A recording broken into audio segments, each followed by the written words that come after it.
Because like, she's like, owns a bar, gorgeous, good relationship with her daughter.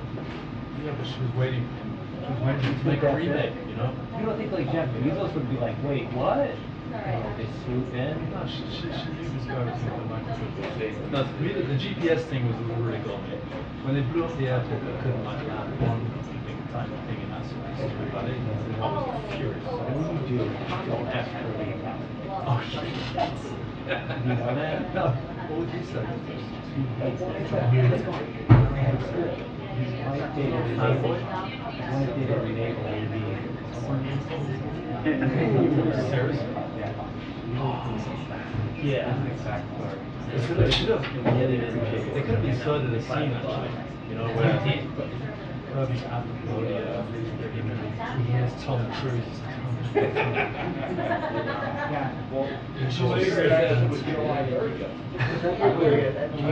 Only a lecture because there's no raised platform.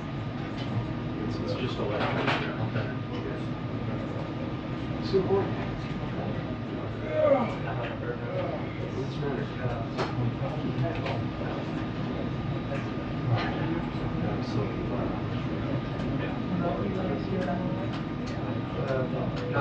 He's going to be back for Monday. Well, he's supposed to be Friday or Monday. He's for you. But he was gonna leave Monday morning. Right, he's going to come. You could still potentially fly back.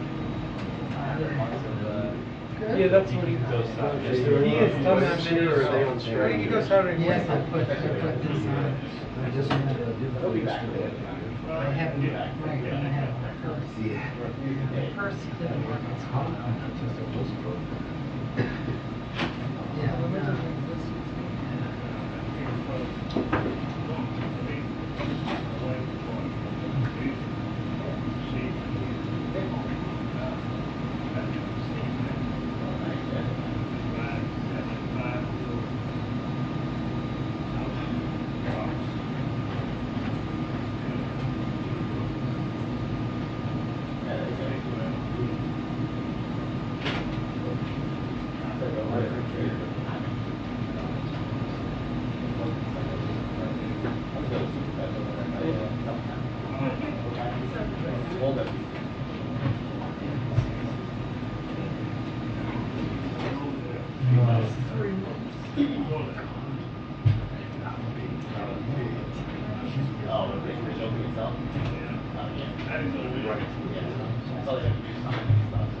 About the business, but then towards the end, it wasn't one of his typical.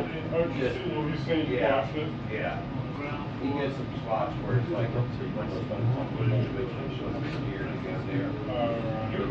But then there's obviously, there's some really funny shit.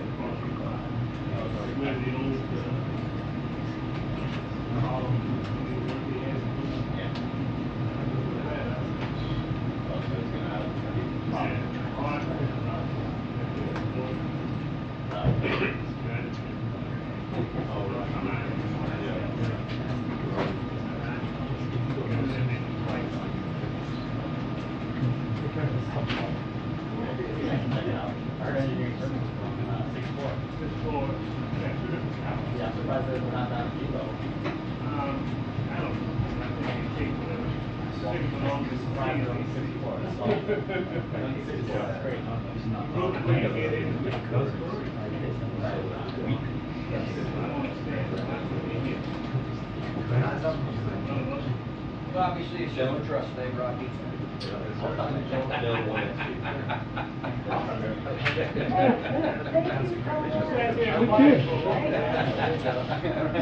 I was just waiting to talk with my car. I know.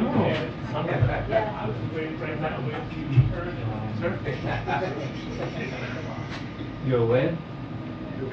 Yeah. See you smart, man, Rocky? I'm smart, man. I say something to you if I get up tomorrow. Came back. Service. Okay. I thought going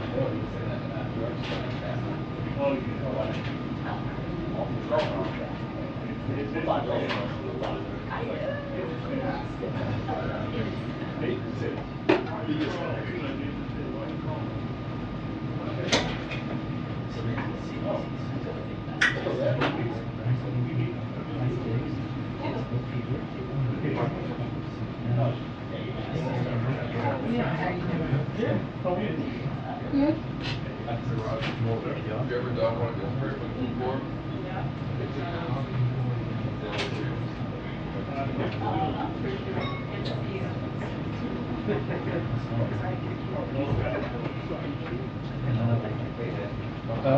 I have never used one. I have not seen the good Steve Holland. I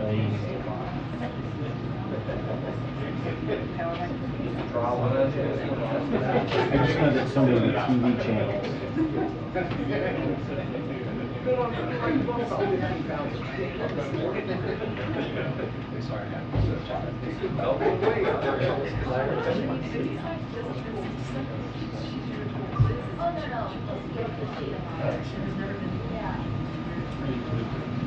What if I get a person trying to pass it off to her, but let me check this out. It's interesting, you know, Cheney basically stayed quiet on the entire 4 years. Yeah, he yelled at me, what happened in front of that one. Well, clearly he's not. Right? Got what he wanted.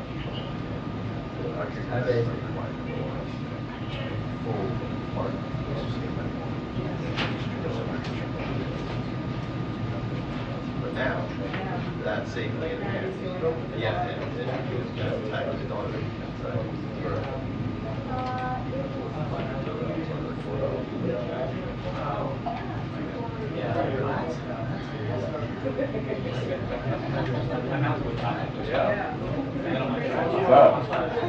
Good, how are you? Hey.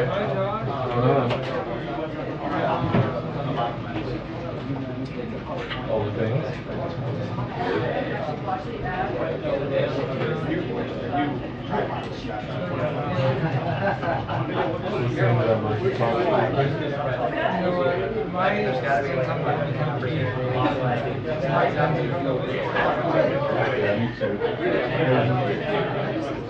When kids were out in the fall, they were like the boys in large gatherings.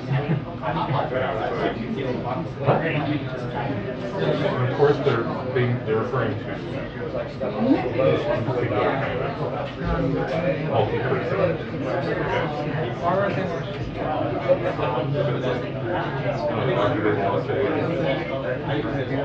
Synonym for that on a drink.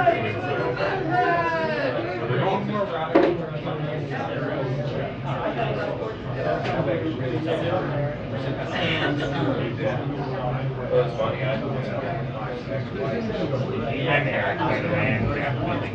Right, some jogging.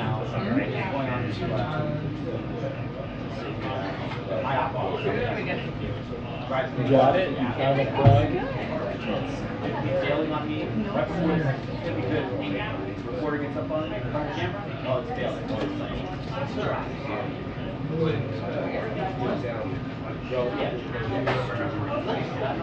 I just didn't know if I just wanted to turn off the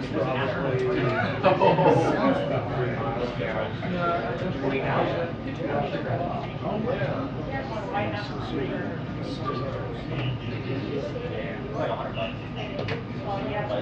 So I have an extra one that I can just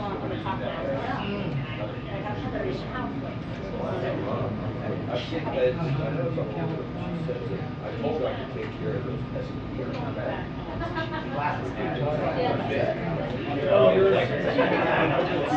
I want to highlight that. Yeah, we have this, well, it's supposed to be, oh, yeah.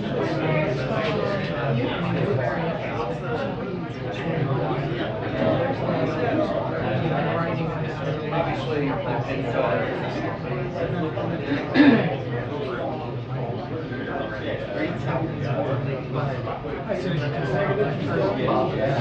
Tomorrow, you know, but he can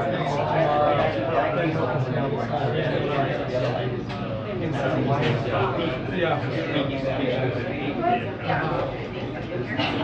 I write about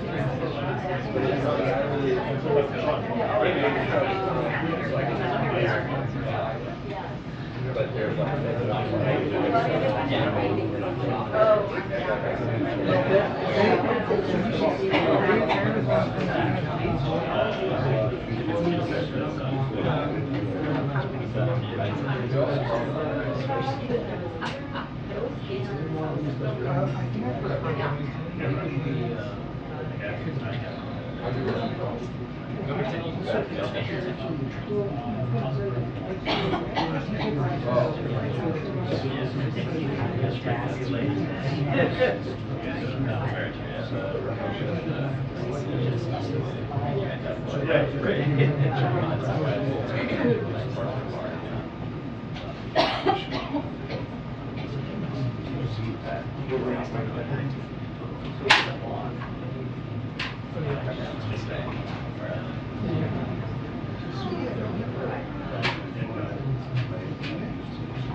Yeah, I did. But I still am connected. Do you live? Do you live? No. Oh, okay. So I used to commute. You do the reverse commute. Yeah. And then earlier I commuted to Delaware. 2-minute warning to briefing, 2-minute warning to briefing. But they were very good in letting me have a lot of release time. Good company. Yeah, it's good. Figured it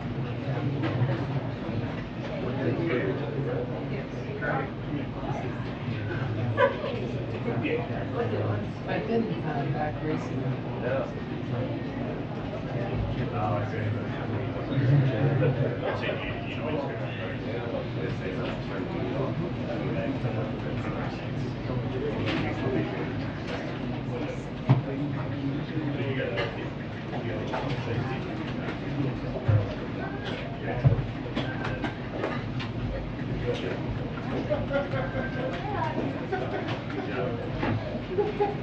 Did you hear it? Did you hear it? 2 minutes, yes.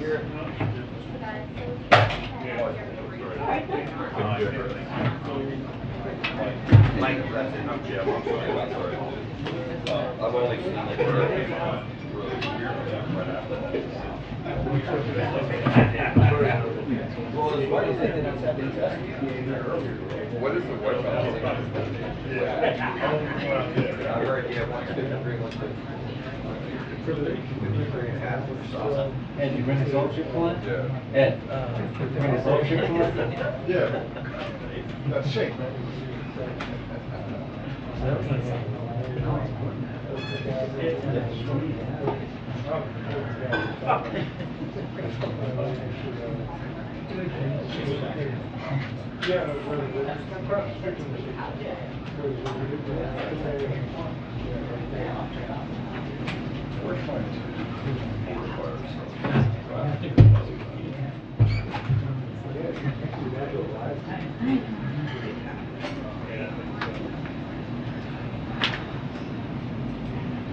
Just as cool outside.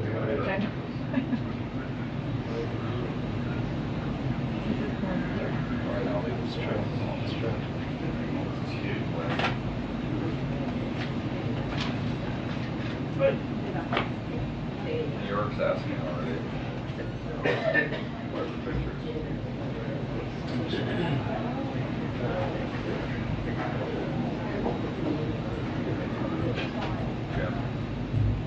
Yep.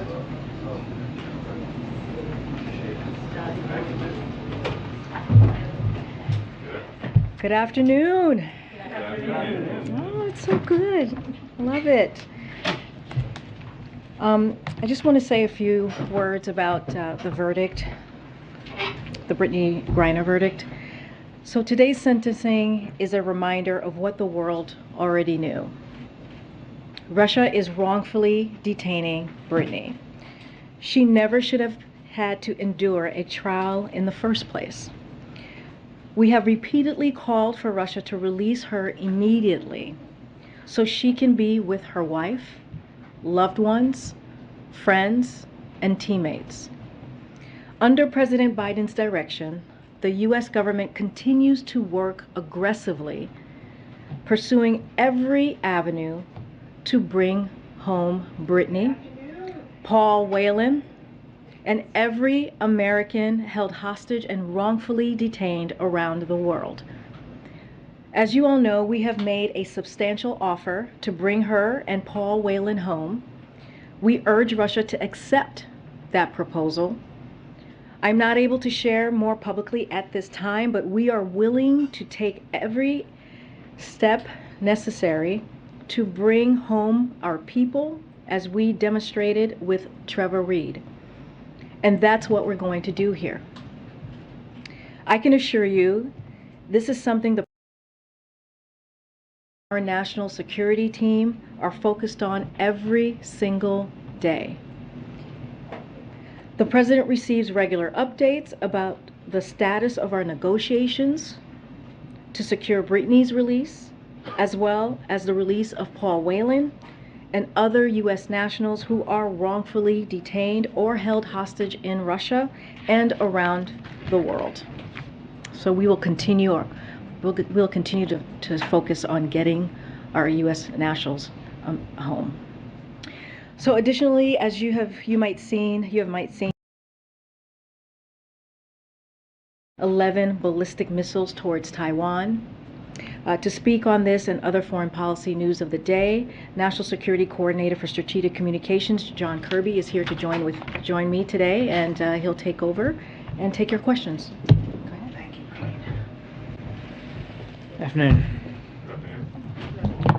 As Karine alluded, and I'm sure all of you have covered, overnight, People's Republic of China launched an estimated 11 ballistic missiles towards Taiwan, which impacted to the northeast, the east, and southeast of the island. We condemn these actions, which are irresponsible and at odds with our long-standing goal of maintaining the region.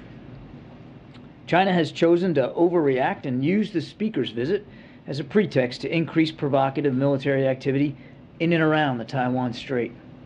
We anticipated that China might take steps like this. In fact, I described them for you in quite some detail just the other day, Monday.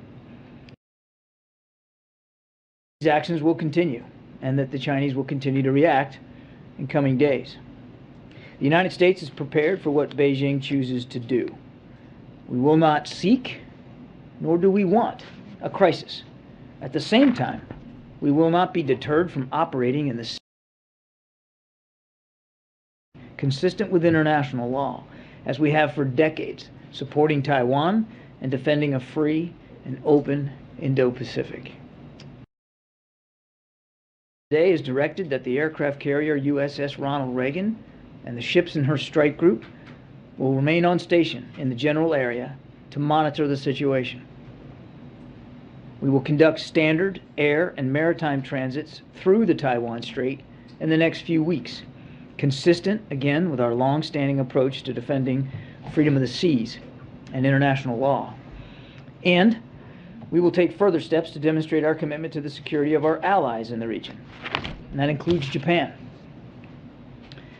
Beijing's actions are of concern to Taiwan, to us, to partners around the world.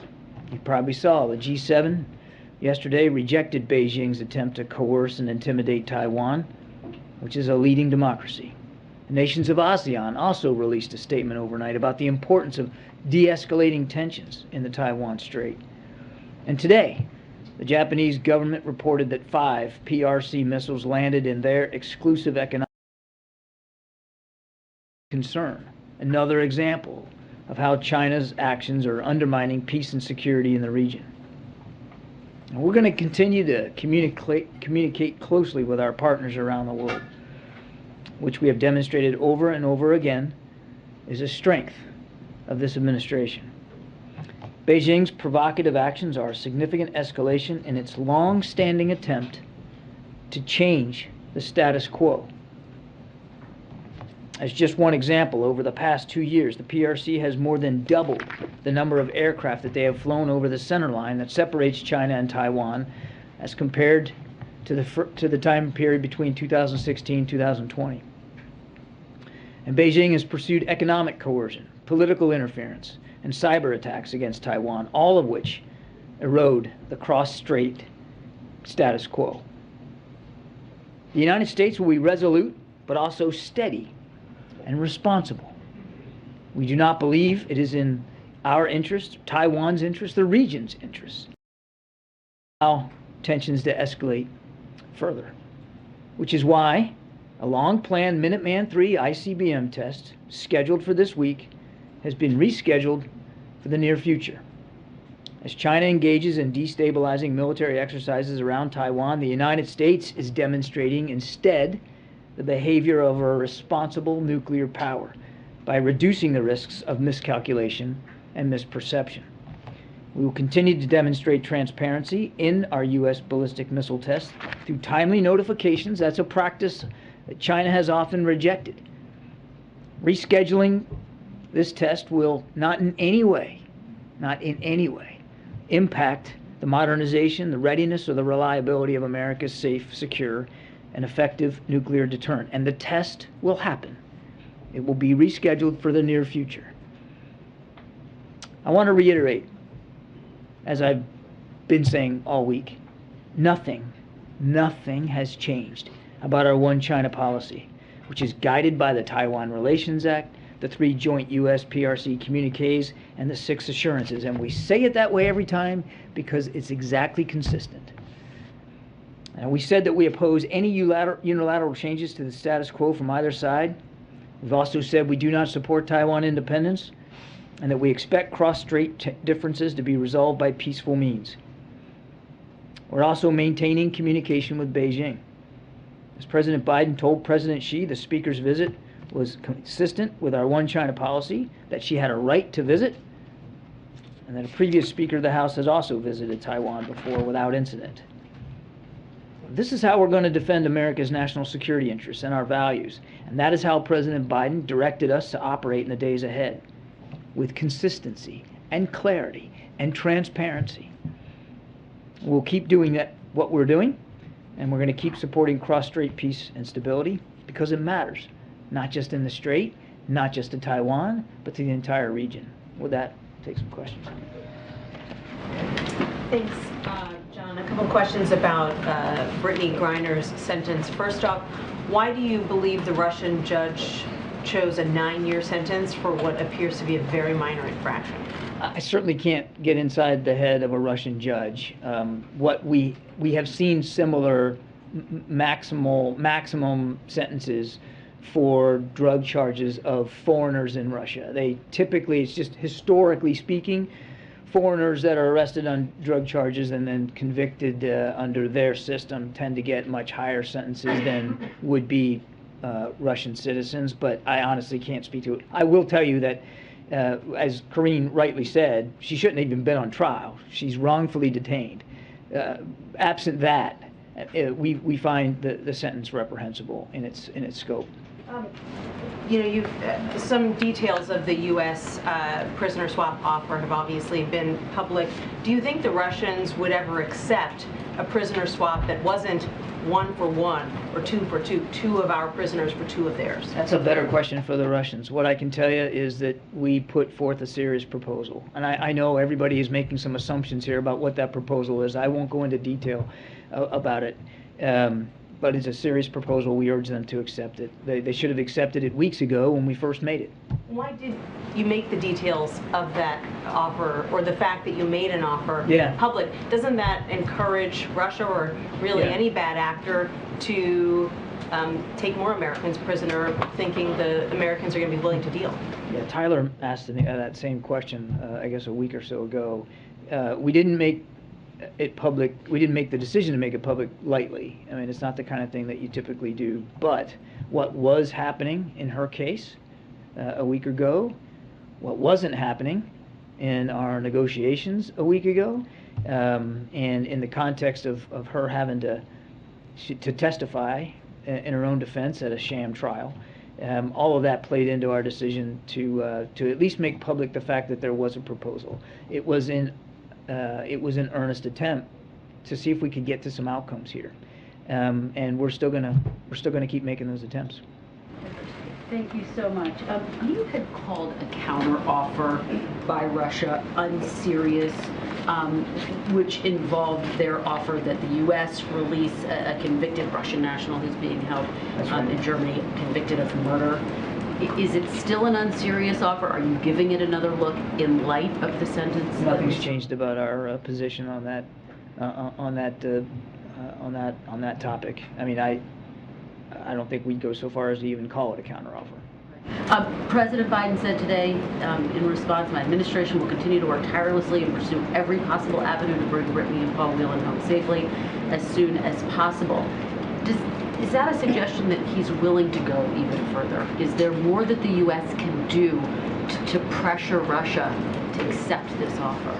I think Corrine covered it really well in her opening statement. I mean, the president's laser focused on this, and he and the whole team are working this literally every day. And just like I won't get into the details of the proposal that we've put forward, I don't think it would be helpful to Brittney or to Paul for us to talk more publicly about where we are in the talks and what the president might or might not be willing to do.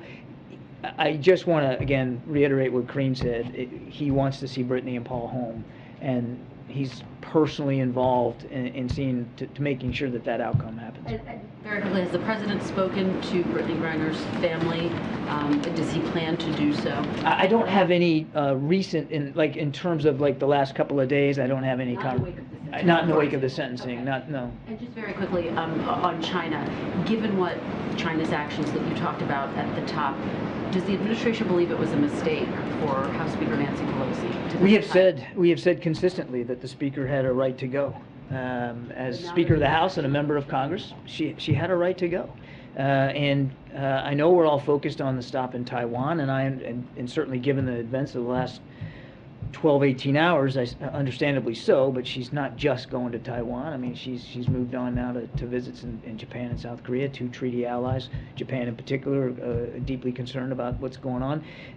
And we'll let the speaker talk about her travels and what she's learned, what she's heard, what her takeaways are. I won't talk for her. Members of Congress have every right to travel overseas, and that includes Taiwan. And they have both from both parties have just this year. And she's the Speaker of the House, but she's also a member of Congress. She has the right to go, and our job was to make sure that she had a safe and secure visit. We did that. We're still in touch with her staff. We're still responsible for making sure the rest of her trip is safe and secure. We'll let her talk about it when she gets back. Thanks, John. On Griner, I know you said you can't get into too many details here, but can you say if there are non-prisoner concessions on the table at all that you would be willing to consider? I'm not going to get into any more detail. Okay. And then on China, is the president considering another call with President Xi at all, given how these escalating tensions? I don't have any call on the schedule to talk to or to announce. Is that being considered at all? I'm not going to get ahead of the president's schedule. As I said in my opening statement, the lines of communication with China are still open at different levels, of course, but I won't get ahead of the president's schedule. Thank you, and thanks so much, John. So you've explained what the U.S. is trying to do in terms of sending out military, the USS Reagan, to the region to ensure, I assume... She was already in the region, yeah, but... Understood. Okay, so that, I assume that's also part of keeping shipping routes and open and safe. I understand that the Taiwanese president is also saying that she's in contact with U.S. allies to ensure that airports and seaports remain open. Is that also part of the what the administration is trying to do here? And the other thing is just to touch on the kinds of communications that you're having with the Chinese government. Do you believe that at this point there is a diplomatic off-ramp for this crisis? Well, we certainly would like to see the tensions de-escalate, and if that's best done through diplomacy, the United States would fully support that. We want to see the tensions come down.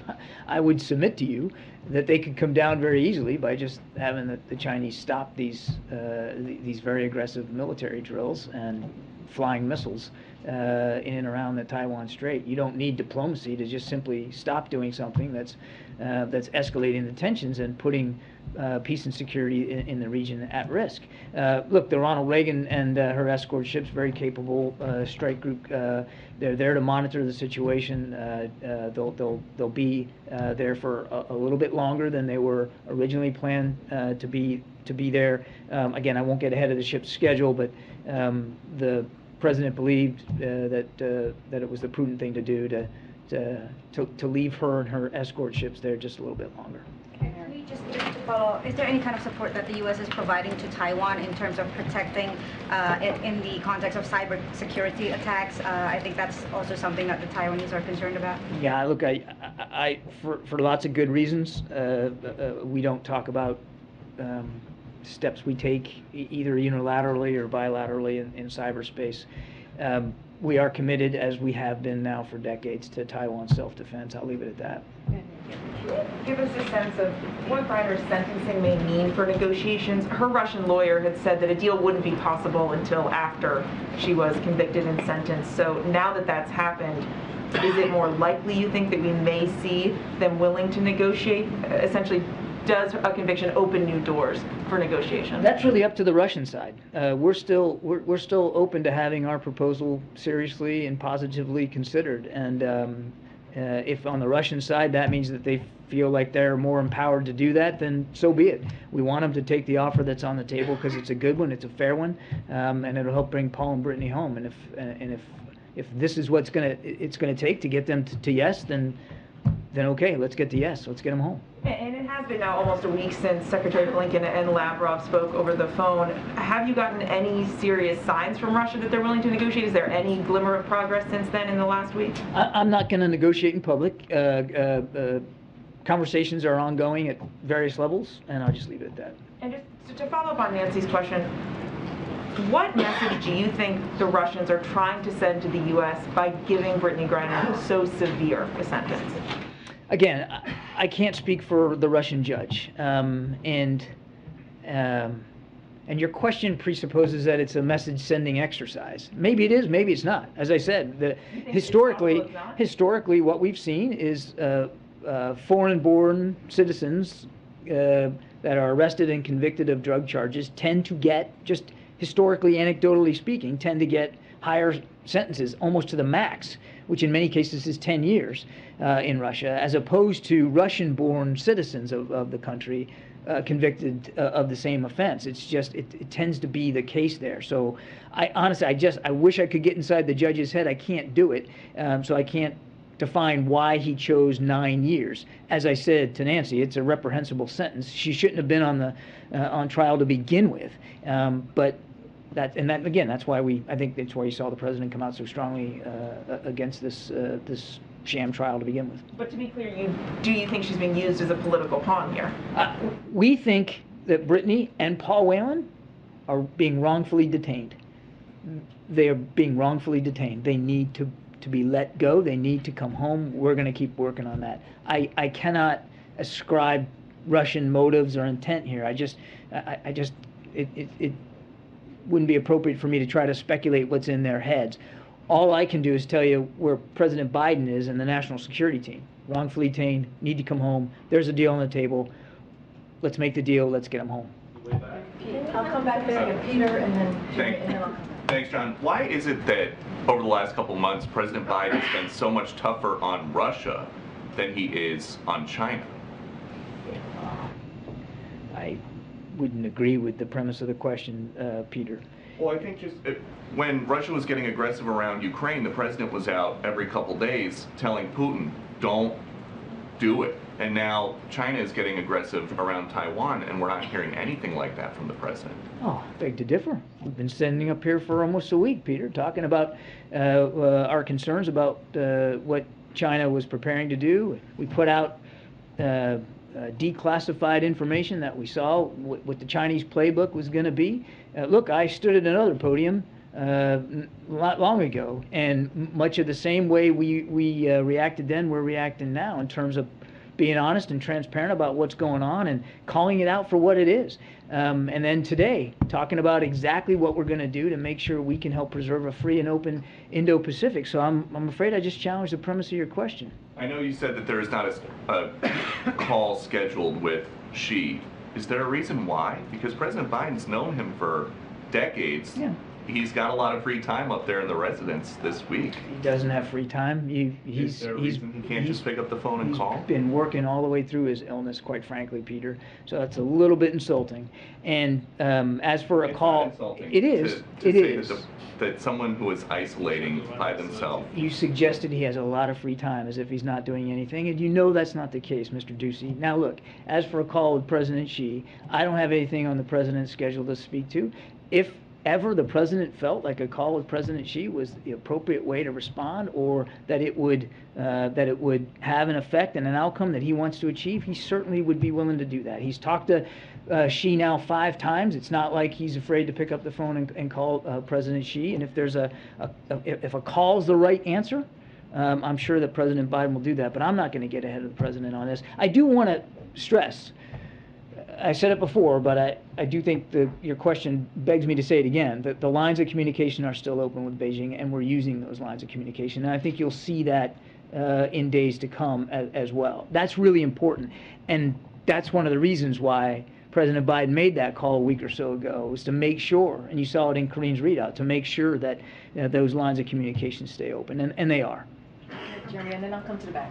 Thanks. John, you said a few moments ago that the president's been personally involved in Brittney Griner's case. Can you talk about what that has involved beyond getting daily updates on her situation, and whether or not the president would be willing to speak directly with President Putin to negotiate her release and the release of Paul Whelan? When I say personally involved, I mean he's in constant touch with all the members of his team that are working on Brittney's case, and it's not just Secretary of State Blinken, Jake Sullivan, the Special Presidential Envoy for Hostage Affairs, the Deputy Homeland Security Advisor, Josh Geltzer. I mean, there's a lot of people involved in here, and he's driving a process of continual updates that he can get from his team.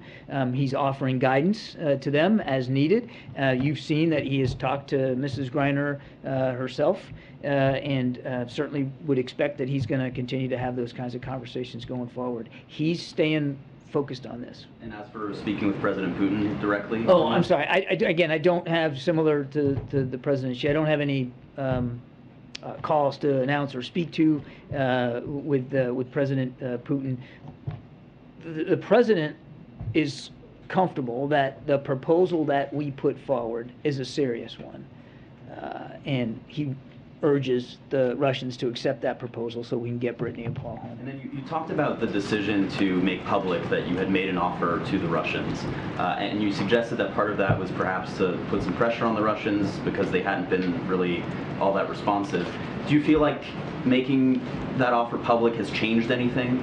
Has changed the status quo? Have you achieved the desired outcome of that decision? Well, she's not home. Neither's Paul. So can we say that making it public had a direct line to bringing them home? Not yet, but we hope it will. We hope it will. We felt it was important to make sure the American people knew, but as well as people around the world, how seriously we're taking these two cases, and that so seriously, in fact, that we had made a proposal that we believe the Russians ought to accept. And you'll notice that the day after we did that, the Russians started talking, even publicly.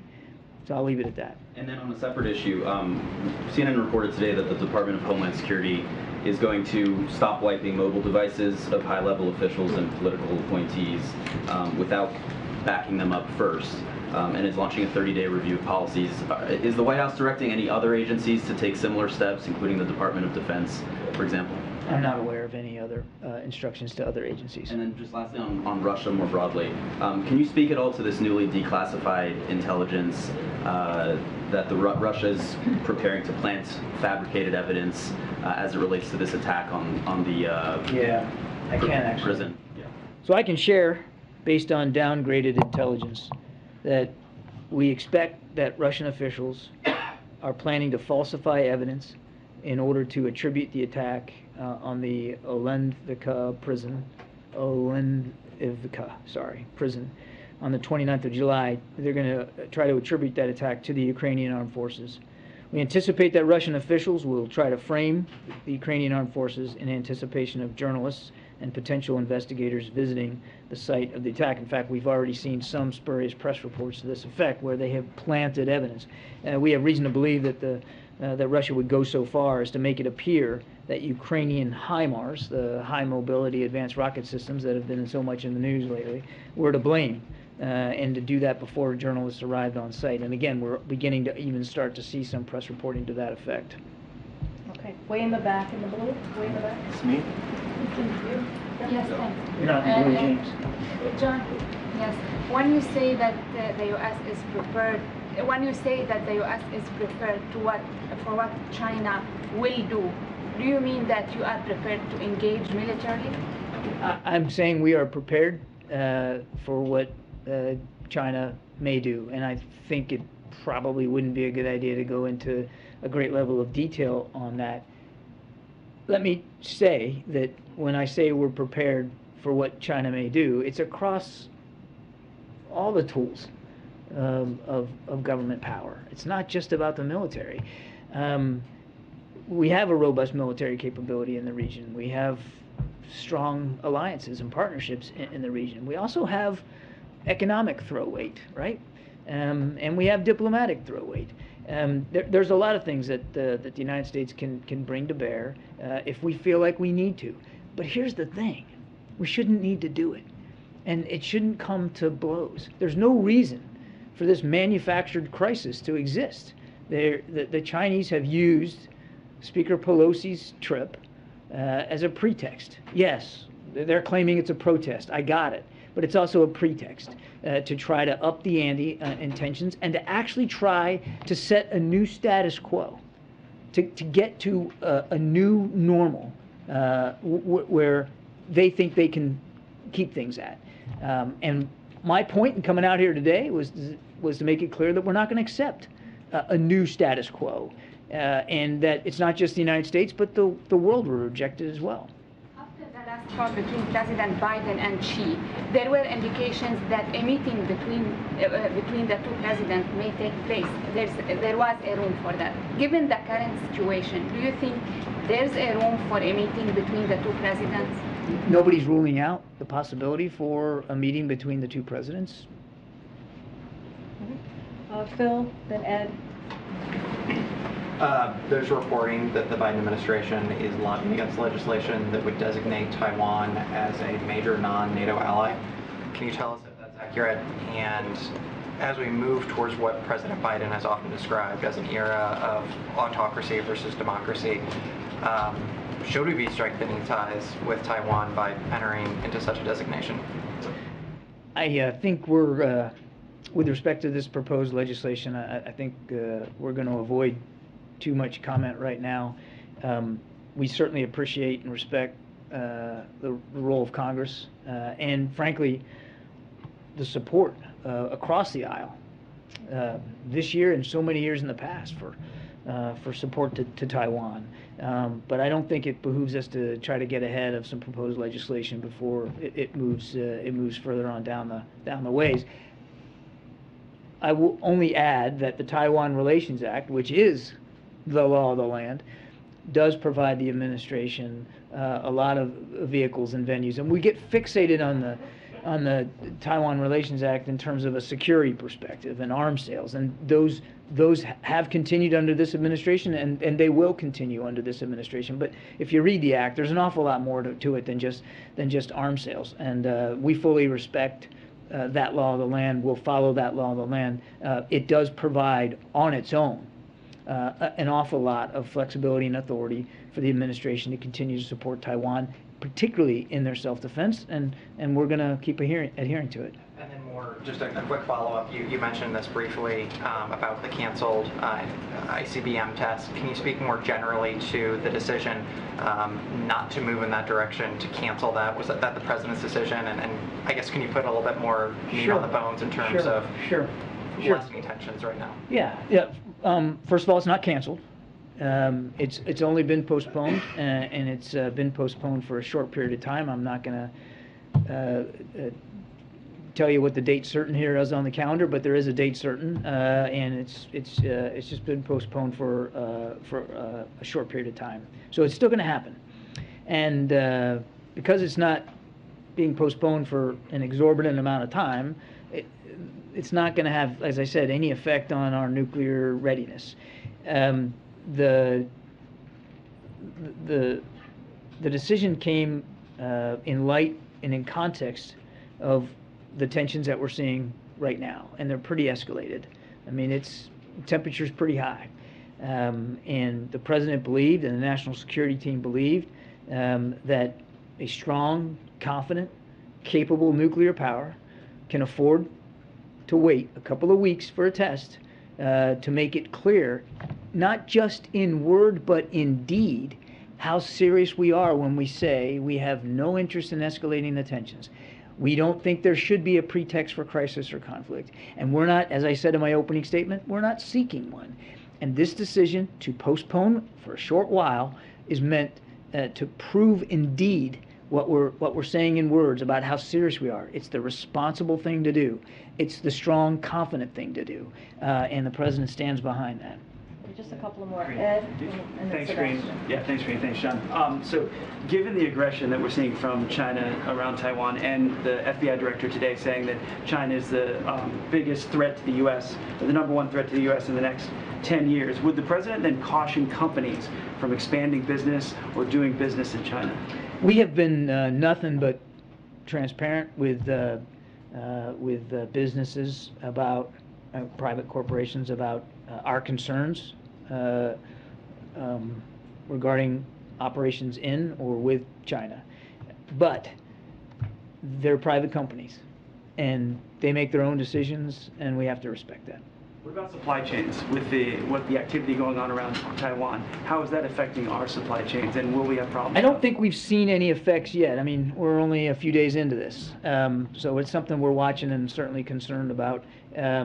But we've also, I would add, thanks to COVID, I mean, we've done a lot of work, particularly in the last 18 months, to make more resilient our supply chains across a range of sectors. Doesn't mean everything's fixed, doesn't mean it's perfect, but we've done a lot of work in that regard. So we'll watch and see how this goes. But there is a lot more resiliency in our supply chain capability now than there was, a couple years ago. Can you clarify what your job is at the White House? Thank you, Admirals over here, Sebastian. I see, I'm looking right at you. Okay. So there's a lot of people in blue jackets here.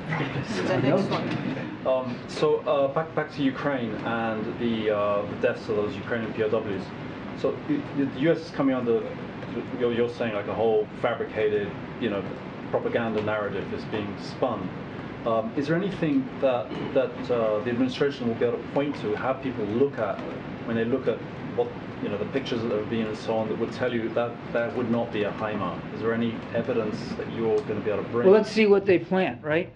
I mean, let's see what let's see how they play this, and if we have evidence or information that suggests that they're going to plant evidence to include maybe pieces of HIMARS.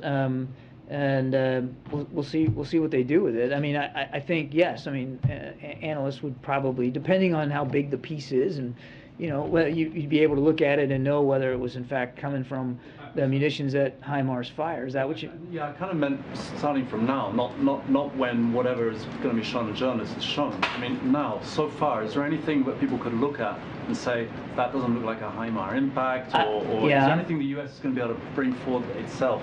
I'm not aware of any imagery now that we have that will allow us to do that. But look, this is all fresh information. We'll see what they do with it, it's another common play out of the Russian playbook here to accuse others of what you did yourself. And I'm not a criminologist, but I reckon you don't plant evidence unless you're trying to put the blame on somebody else. Just quickly on Iran, if I might, the nuclear talks that have restarted. Would it be fair to describe this as a last-ditch effort? I'm sorry? The Iran nuclear talks that have restarted. A last-ditch effort? Yeah, is it fair? Because I mean, the Europeans are calling it like a little bit of a last-chance saloon. I would tell you clearly, I mean, look, the negotiations are pretty much complete at this point. You heard the president say, we're not going to wait forever for Iran to take this deal. It's a deal on the table. They ought to take it. I'm not going to slap a label on it and say last ditch, but clearly time does appear to be getting very short in terms of being able to get to a deal. And again, we urge Iran to take this deal on the table. No problem in the Middle East, none. It gets easier to solve with a nuclear-armed Iran. Carry it way back. Thank you very much. The U.S. Senate, as well as President Zelensky, called on the administration to designate Russia as a state sponsor of terrorism. Is President Biden willing to do it? The State Department's taken a look at the possibilities around the potential designation. They're still looking at that. I don't want to get ahead of their process. I would also add that a lot of the things that designation, a lot of the authorities that come with it, I mean, a lot of the actions you can take were already taken. I mean, we have levied unprecedented sanctions against Russia, just unilaterally from the United States, let alone the rest of the world. And one more on China. You just a few minutes ago said that China is trying to set a new status quo, a new normal. Could you elaborate on that? How do you see what they exactly want to achieve by creating this crisis? Well, you've seen them fly over the median line, on several occasions in just the last 24 hours. You've seen them now declare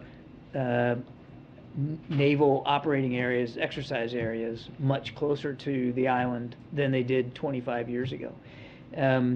You've seen them now fly at least 11 ballistic missiles in and around the Taiwan Strait, and apparently, according to our Japanese allies, at least a couple of them landed in their economic exclusion zone. which means they most likely flew over the island. You could see a scenario where they're just taking the temperature up, right? They're boiling the frog, right? They're taking the temperature up to a higher level with perhaps the intention of maintaining that sort of intensity, or at least being able to conduct those kinds of operations on a more frequent, regular basis going forward. That's a different status quo than the one that we had just a few days ago, just a week ago. And we're not going to... They may take a military action against Taiwan? I'm not going to speculate for what the Chinese may or may not do. We're telling you what we're seeing, and we're telling you what we're expecting. We're expecting more exercises, more bellicosity and rhetoric. We're expecting additional incursions, and we'll see how this plays out. As I said, there's no reason for this to erupt into a crisis. There's no reason for this to come to blows. And nobody wants to see that happen. And I'll tell you this, having operated a little bit at sea myself, the more hardware you have in close proximity like that, with tensions as high as they are, the higher risk you get of miscalculations and mistakes. And that is what could lead to something getting a lot more dangerous than it is right now. Okay, so it's not a crisis right now? Mr. Kirby, can you clarify what your job at the White House is? You said that our policy toward China has been consistent. Your name is Simon, right? Yeah, I really want to ask you a question. Simon? I'm trying to ask you this question. Simon. If you allow me to ask you the question. Sir, I'm gonna call on this man. Now, sir, listen now. I've been polite to you, but I expect a little bit of respect in return. You know where we are? This is the White House press briefing room, and you need to be more respectful. I'm gonna call on this reporter. You described our policy toward China as consistent and clear, but the U.S. policy toward Taiwan is also described as strategic ambiguity. Don't you think it's sort of that ambiguity that has allowed tensions like we're seeing now to have developed? No, we would not agree with that at all. No. So on the subject of Americans detained abroad, the United Arab Emirates detained an American lawyer, a man named, let's see here, Asim Ghafoor. He is an attorney who's previously represented Jamal Khashoggi. It happened shortly before the president's trip to Saudi Arabia. Is there anything you can say about the administration's efforts to free him, or sort of any conversations? There's not a lot I can say about this particular case, sir. We're certainly aware, we're monitoring. I would refer you to the State Department to speak more on that. I'm afraid I just am not able to talk much about that particular individual in that particular case. Hungary's head of state, Viktor Orban, is coming to the United States. He's going to speak at a conservative political conference in Dallas. Has the administration been in touch with Hungary at all over the trip? Is there any planned conversation that might happen? No and no. It's a private visit. Is the administration concerned at all with sort of an authoritarian-leaning leader coming to the United States to pursue this? He's coming at a private invitation, and Mr. Orban and the CPAC, they can talk about his visit. Thanks, everybody. Appreciate it. Thanks, John. Mr. Kirby, can you react to a letter that you received today from a law firm in D.C.? Okay, all right, we'll continue with that. So we all know how annoying it is when your flight is canceled or delayed, and then it either takes forever to get your money back, or you only get a flight credit for that airline. I'm sure many of you have gone through that last several months. Today, the Department of Transportation issued a new rule to fix that. If your flight is canceled or delayed 3 hours for a domestic flight or 6 hours for an international flight, you must get a refund within 7 days of a refund request if you paid by credit card. That refund policy also applies if they change your arrival airport, if they add more stops, or if they downgrade the class you're flying in. The rule also has new protections if you can't fly due to a pandemic or medical advice. Under the DOT's proposal, when that happens, you're entitled to a non-expiring travel credit or voucher or a refund if it's an airline that got government assistance during the relevant public health emergency. With that, Josh, you want to kick us off? Yes, thanks, Corinne. Yes. Tomorrow is Jobs Day, which is like Super Bowl for some of us. Fridays. Is it really? Look, there are a lot of nerds. Wow. And I don't follow football, but wow. I'm just saying, and 12 Super Bowls a year is great. Sounds exhausting. Friday's employment report is expected to show that job gains last month slowed to 250,000 from 372,000 in June. Does the administration view this as a sign the economy is healthy? So, as we've been saying for many months now, we are in a, and the president, including the president, has been saying that we're in a transition to a stable and steady growth. And during that transition, what you'll see is instead of that record high breaking job numbers that we've been seeing every month in the realm of 500,000 to 600,000 jobs on average per month, we're expecting to be closer to 150,000 jobs per month. And so that would actually that will be a sign of a success of this transition, and this kind of job growth is consistent with the low unemployment numbers that we've been seeing, that rate of 3.6%, and we see that, and others have see that as a healthy economy. We'll jump around. Just quick one quick one. I don't know. With every Usually this goes on for a while. I just have the one left. Based on everything that's happening in Asia right now, does President Biden consider China to be an opponent or a competitor? Look, and Kirby said this, and we've been saying this for the past couple of days, right? More than a week. And I'm going to answer it this way because this goes to why this has come up, which is the speaker going to Taiwan. You know, she has the right to go to Taiwan. She has the right to travel wherever she wants. She is the Speaker of the House. She is a member of Congress. We will not ever tell her where to go. And we've been really clear with China. We have said no policy changes at all. The one China policy stands.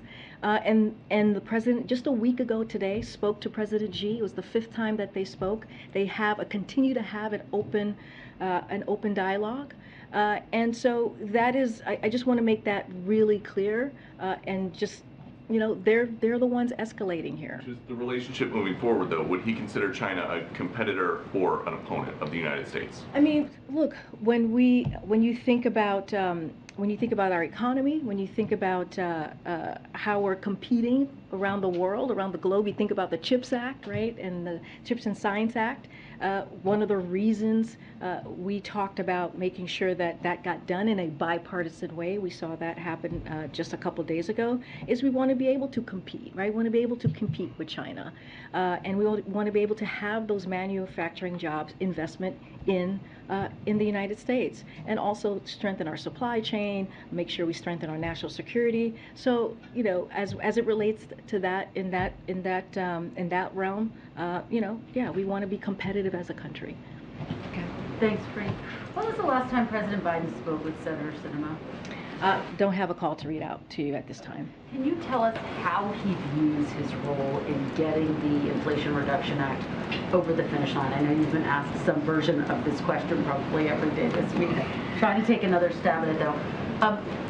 What does he think he needs to do? Is he going to be picking up the phone? Will he be inviting Senator Sinema here?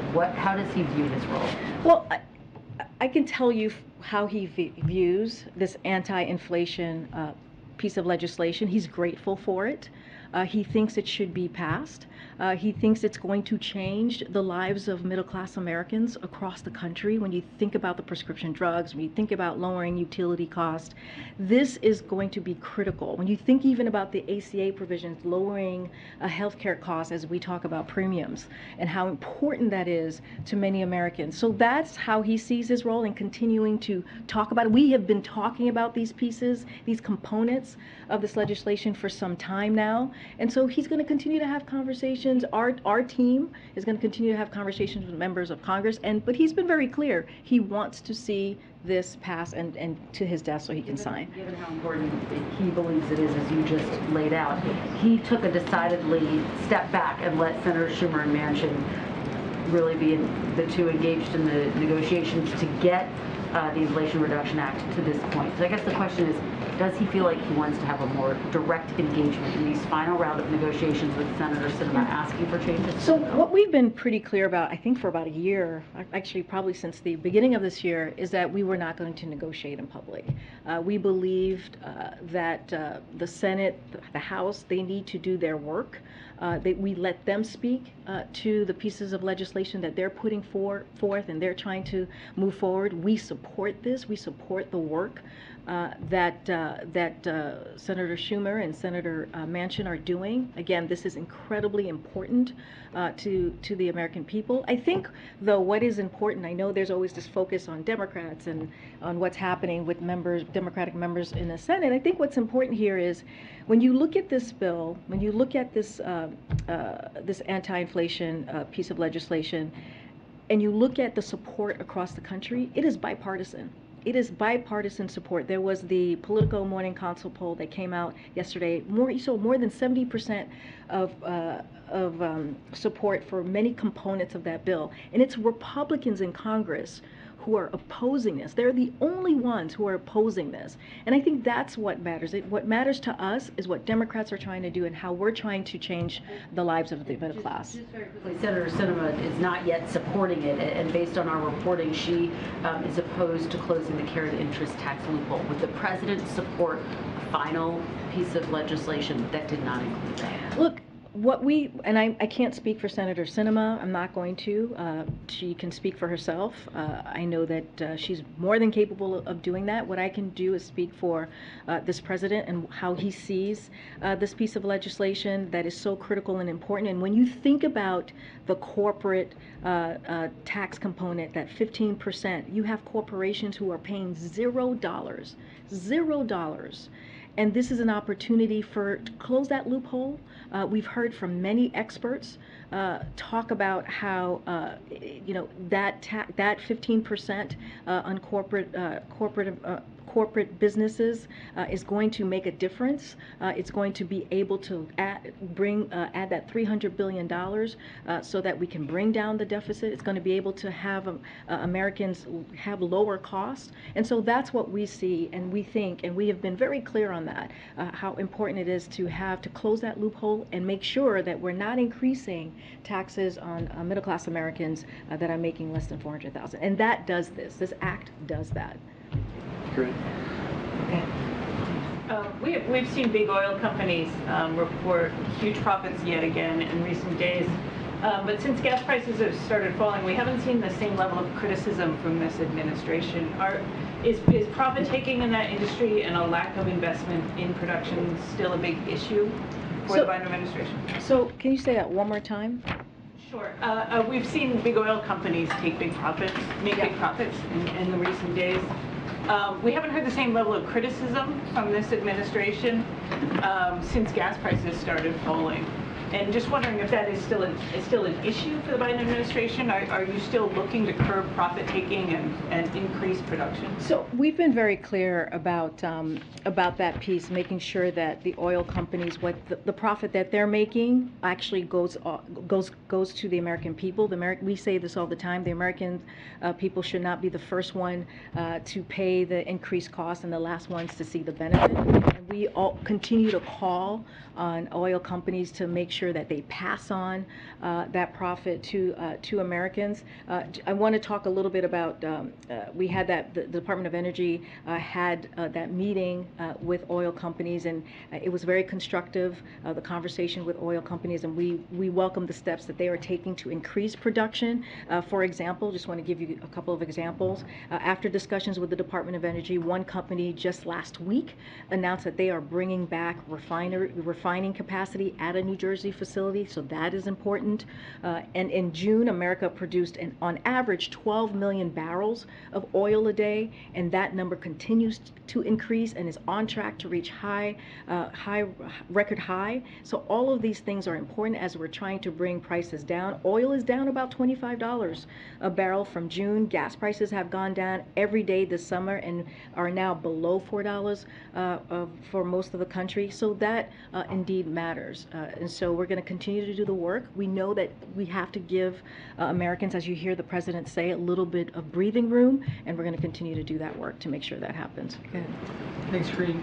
Does the president have any plans to intervene or fire the Inspector General of the Department of Homeland Security, Joseph Kupari? No. We asked your predecessor, Ted, talking about this in April when the leadership of the Senate Judiciary Committee, Senators Durbin and Grassley, expressed concerns about him. Obviously, this was before some of the concerns that have been raised in recent days about January 6th, and she said that she would follow up on that. I'm wondering, have there been any conversations in the White House about his leadership? There's no personnel updates that I have for you at this time. Look, the president has been very clear, I think I answered some of this yesterday, that he believes in the independent role of the Inspector Generals and that they serve an important function in ensuring accountability for the American people. That still stands. He believes that. So, you know, again, we've seen the reports as you're laying out, and the comments from members of Congress, as you just told me, expressing concerns with his performance. But again, we believe in the independent role, and I don't have any news for. Follow up on that, you said that the job of the Inspector General is, as you just outlined, does the president have confidence that, given what has unfolded in the past few days and weeks, does he still have confidence in his ability to do that important job you just outlined? Well, it's important to do the job that the Inspector General is doing. We have confidence in that, and again, we're not going to comment any further than that, but we have seen the reports. And just one more that I want to follow up on that I asked earlier this week about the president's own COVID protocols. As soon as he tests negative, is he fully free from isolation, or is there, I know other White House staffers have been required to test negative twice before returning to work? What are the protocols for the president? Basically for isolation, you know, today is day 5 of the rebound, because this is a rebound, not the first, I don't want to say bout, because this is a continuation, it's just a rebound. And so he will remain isolated until he tests negative, as we previously stated. And so when we're doing that test to make sure that he's negative, that is above and beyond, as you kind of, I think, were alluding to. That's what the White House protocol is for us. And so we won't see him again until at least in person. You guys have seen him virtually, and he's been working from the White House residence these past couple of days until he has, at least in person, until he has that negative test. So just one day, the first time he tests negative, he will be... Well, the last time we shared, because of his unique role, right, he is the president, and we've tried to make sure that we protect all of you and we protect the staff. We did do two tests and make sure they were both negative. Green, can I follow up on Tyler's question, please? Thanks, Karine. On the issue of the Chinese tariffs, the president has been waiting for some time whether or not to ease some of those tariffs. And just given the aggressive action we've seen out of China since Speaker Pelosi's visit, I'm wondering, will that factor into this decision on the tariffs at all, or does the White House see those as two separate issues? I'm not going to go into any detail of the thinking of how we're moving forward with the China tariffs. I know it's been on the questions on the minds of all of you, a question that's been out there. The president is taking this decision very seriously, and once he makes his decision, we will share that with all of you. Thanks, Green. Just to put a finer point on Tyler's question, will it be 2 negative tests this time, or just 1? Yes, we put out a pool note that said just that, I believe, on Saturday. I don't think you guys said clearly whether it was 2 negative tests like he did the first time, or if 1 will be sufficient. Well, what we're going to do, there's 5 days of isolation. This is the 5th day. We will have a negative test. It is up to his doctor to decide, if there will be a second one. Well, what we did last time, what I can speak to, and we shared that, his personal physician shared this, that they did 2 negative tests because of the unique role that he has, and that is something that his doctor decided. Okay. And then on monkeypox, we learned in the last 24 hours that the Department of Health and Human Services failed to ask that the bulk of the stocks of the vaccine that it already owned be bottled for distribution quickly enough. And does the president feel like his administration and the Department of Health and Human Services in particular has acted with enough urgency to confront this monkeypox? So I want us to take a step back on this because this is really important, and I know that many folks have questions about this, and we are going to do everything that we can to end this outbreak. That is our commitment, and that's what we're going to make sure that we do that. So as you all know, the monkeypox outbreak has evolved rapidly and uniquely from prior outbreaks. So we are in a different, it's a different dynamic than it was the last couple times, because monkeypox has been here in this country before. And so we have aggressively responded at different stages of this outbreak. And so just wanted to give you a little bit of that context because it's spreading at different phases here. So first, within 2 days of the first confirmed case of monkeypox in the U.S., we began deploying vaccine to states and jurisdictions and pre-positioning tens of thousands of additional doses in the strategic national stockpile. The initial science led us to believe, and this I think will answer your question a little bit, based on recent past monkeypox outbreaks, that those doses would be sufficient to meet the needs of the country, as what we knew at that time, because it's dynamic, it's changing. And so, but however, infectious diseases are dynamic, as I just said, and unpredictable, inherently unpredictable, which is why as soon as we saw that this outbreak was different and transmitting much more rapidly, we quickly moved to order tens of thousands of more doses. So just to give you a little bit of the numbers that we have made more than 1.1 million doses available and shipped more than 600,000 doses. Those are currently out there going into jurisdictions, to states. And so, and with more being delivered each day, we also have ordered 5.5 million additional doses, which are helping us get more doses out sooner, knowing that more are on the way. So this is just part of the process and what we have been following the science and making sure that we are rapidly reacting to this, and that's what we've been doing this past couple days. There is currently a mismatch between the number of doses that the government has in bulk, the number of doses that have been bottled and sent out to state and local authorities, and then the number of doses that are actually needed. Does the president feel like his administration has acted with enough urgency? I mean, what we're saying to you is that I laid out how dynamic and how rapidly changing this virus has been, and also, you know, HHS just held a press conference and talked about this. That's why we kind of moved the briefing so you all can have a sense to hear directly from them. There was the 600,000 that they talked about. They went from testing capacity from 6,000 to 80,000 a week. That matters as we're trying to make sure we deal with monkeypox, and we're working hand in hand with local authorities to get the resources they need.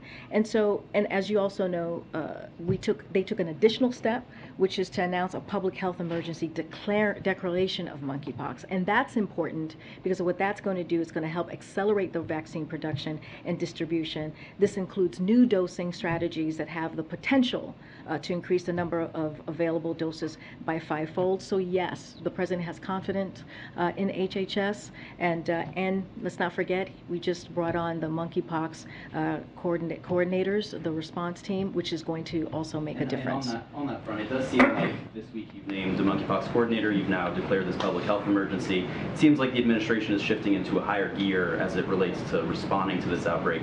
And I'm wondering, was there any new information that led to these steps and that higher gear response? Because, you know, the WHO, it was nearly 2 weeks ago that they call this effectively a public health emergency. I think I answered that in the first question that you asked, which is the dynamic of this of the virus has changed. It's spreading a lot more rapidly than it had in previous times. And when the first 2 cases were known by the CDC back in May, we were meeting the moment at that time, and so now it's spreading much more rapidly. The dynamic of it has changed. That tends to happen inherently with viruses, and so this is what we're doing right now to make sure that we are responding to the needs of jurisdictions and states. How The way back. Yeah, thank you very much. Can you go back to this event earlier today? Mary Barra of GM was there talking about the Inflation Reduction Act. One of the debates currently among Democrats is the electric vehicle subsidy provision. One of the senators from Michigan has been objecting to that. Can you say whether the president discussed the EV provisions in that at all with the participants in the call beyond the public media portion? So I haven't gotten a download from that call, and we were busy doing many other things before coming out here, so I can't speak to that specifically. On another bill, Senator Klobuchar has a big tech bill, the American Innovation and Choice Online Act, that looks like it's spilling to September. Senator Schumer looks like he's planning to bring it to the floor in September. Does White House have a view on that bill coming to the floor for a vote in September? The anti-big tech bill, or the big tech bill that would prevent those platforms from giving preference to their own products. Well, I mean, we're trying to deal with all the pieces of legislation we have. There's a lot going on. We're trying to deal with what we have in front of us. I would have to. Yes, we are aware of that. I would need to just talk to the Office of Leg Affairs to get more specifics and details on where we are on that. As you know, reform in the tech industry is something that's very important to the president. We've talked about that many times in the past 18 months, but I don't want to get ahead of our team. Okay, and finally, going back to the monkeypox issue, do you have a sense of whether will be a need for new funding from Congress for this? Yeah, again, we have been asking for, as you know, new funding, additional, for the COVID response. Again, I would just have to get in touch with our team. At some point in the next couple of days or weeks, we will have the monkeypox coordinators here in front of you, and you all can get to know him and both of them and ask your questions. Afghanistan, please. Afghanistan. Secret Service. Thanks, Greg. You want to do this guy? Yeah, I'll come to you after you. Cool. I just haven't. I don't see you very often. I see you all the time. Just to follow up on the monkeypox updates, California, Illinois, New York have all declared states of emergency each. But due to the fact that most of them will be, how will declaring monkeypox as a public health emergency affect colleges and universities in those states particularly that have already declared a state of emergency? How the states for themselves, you would have to talk to the states directly on that piece because that's their own state emergency, public emergency. Is there any plan from the White House or any guidelines that would possibly come down looking forward to essentially explaining what the colleges and universities should do? We don't have anything for you at this time, but I would go to the state specifically. You talked about California, you talked about New York, having their own state of emergency. I'm sure they have plans as schools are opening back up and dorms are opening back up. I'm sure they have specific guidelines to that I cannot speak to from here. Afghanistan. Yeah, there was a report yesterday that Kirsten Sinema, number one, she wants to nix the carried interest loophole, which is like a $14 billion revenue raiser, and also she wants $5 billion in drought resiliency funding. Does the administration think we need a few more $1 billion for drought resiliency? Would that be a good thing? I'm not gonna speak to what the senator is calling for, asking for. That's negotiations that are happening in Congress. I'm just not going to speak to that from here. Can I quickly get you to respond to the Peter Meyer situation? He's one of the 10 Republicans who voted to impeach Trump. He went down on Tuesday night, but the DCCC and other groups were going hard to boost his pro-Trump opponent. Does the president have a view of playing ball in primaries like that in a way that helps Trumpists? So because of the Hatch Act, I cannot speak to any political campaigns or elections, midterms including, and so I just can't speak to that at this time. You talked about the old-fashioned days when you could, hang out with... No, we don't do the old-fashioned days. We do it the right way. I'm just going to... Go ahead. Thanks, Corinne. Can you walk us through the president's involvement and engagement on the monkeypox outbreak? When was the first time he was briefed on this? How he's getting updates on case numbers, testing capacity, vaccine supply and distribution? How much is he getting updated on this The right president now? is regularly briefed on monkeypox. This is something that is top of mind as well for him. And so I can assure you that he is regularly briefed by his senior teams, also by Secretary Becerra. I don't have a list of how many times he's been briefed, but he's very aware, clearly, of what's happening, and he actually is constantly asking, "What are we doing? How are we getting the vaccines out there?" and is clearly interested in the specifics and making sure we get this under control. You talked about how this virus has been evolving. We heard today from the conference call about how this is spreading very quickly. One of the criticisms during the baby formula shortage was that the president acknowledged later that he didn't realize at the time how bad that was getting, and that he didn't know how quickly that had gotten bad. Can you say now that the president was informed in a timely manner about how quickly this was spreading and how fast? What I can tell you is that this is an urgent matter, monkeypox, for this administration, for this president. That's why you have seen the announcements that we have made in the past several weeks, not even just today or yesterday or the day before. Last week we were announcing vaccines, 800,000, and now we're talking about how much have been shipped. Now we just announced the coordinators for that rapid response team. Again, this is a virus, as we know. Viruses inherently can be dynamic, and it is spreading rapidly, and we acknowledge that. When we first heard about the first couple of cases, we believe we met that moment, and now we are wrapping things up and making sure that we are meeting the moment across the country and what people need. That's why we have 80,000 capacity in testing. How important that is. We went from 6,000 to 80,000. That's why we now have 1.1 million vaccines. The other thing I do want to say is that as we're accelerated delivering of 150,000 JYNNEOS vaccine doses to the U.S., these doses, which had been slated to arrive in November, is now going to be in September. So again, we're taking this very seriously. We're accelerating and strengthening and our comprehensive response so that we can make sure that we end this outbreak, and that is the number one priority for the president. We'll be here tomorrow. I'll be back tomorrow. If you take a seat, I promise I will take your question. But you have to take a seat. Yep. Take everybody's question if they sit down. There are often not seats here.